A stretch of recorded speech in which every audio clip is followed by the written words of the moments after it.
Dati-rati ang sakit na dengue ay isang sakit lamang na nakukuha tuwing tag-ulan. Pero sa paglipas ng dekada, ang kinakatakutang sakit tila buong taon ng problema. Sa pagpasok ng unang 6 na buwan ng 2024, 4 nang namatay dito at 3,922 na ang naitalang kaso ng Department of Health. Pinakamataas rito noon ang probinsya ng Benguet na nakapagtala ng 1,545 na kaso. Sinundan naman ito ng Baguio City na may 948 na kaso at Mountain Province na may 648 na kaso.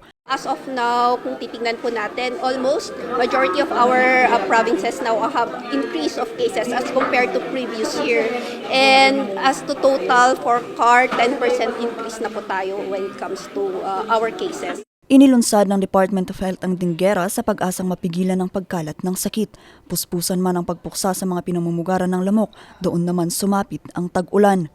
Sa buwan ng Hulyo, ang mga kaso pumalo na sa 6,000. Dahil dito, nagdeklara ng state of calamity ang ilang probinsya, isa na rito ang Mountain Province. So that's 109% increase compared to last year. That is something to be alarmed of already. Sa lungsod ng Baguio, umakyat sa 400 bagong kaso ang naitala sa loob lamang ng 2 linggo. Talagang problema talaga na ayaw natin sanang mangyari yung ganun.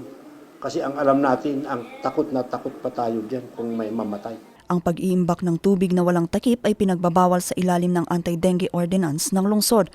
Ang mga residente, kanya-kanyang diskarte makaiwas lamang sa sakit. Nagkakatol kami kasi kahit hindi dapat magkatol kasi nga 'di ba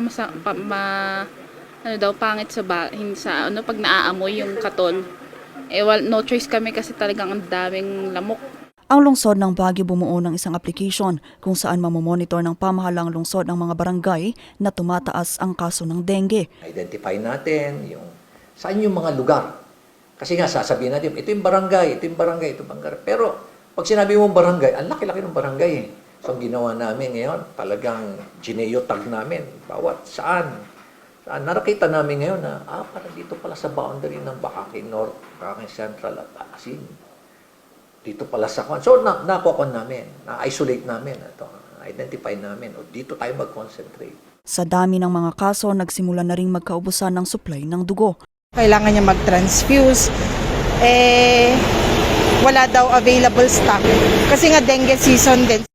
Hindi lang yung Baguio City residents yung kinikater natin. So, kung titignan mo, kulang pa rin kasi nga po may mga nearby provinces tayo na siniserve din natin. Para matugunan ito, ilang blood donation drive din ang isinagawa ng Red Cross. Masagip lang ang ilang mga nag-aagaw buhay na mga pasyente.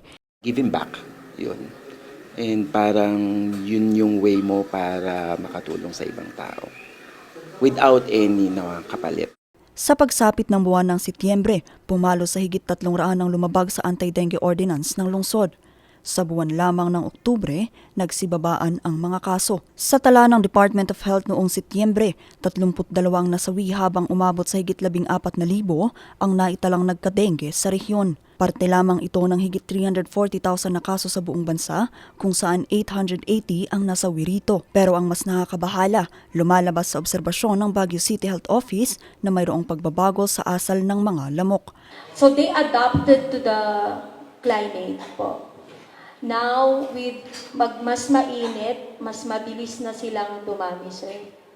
They lay every 1 to 2 days kapag mainit.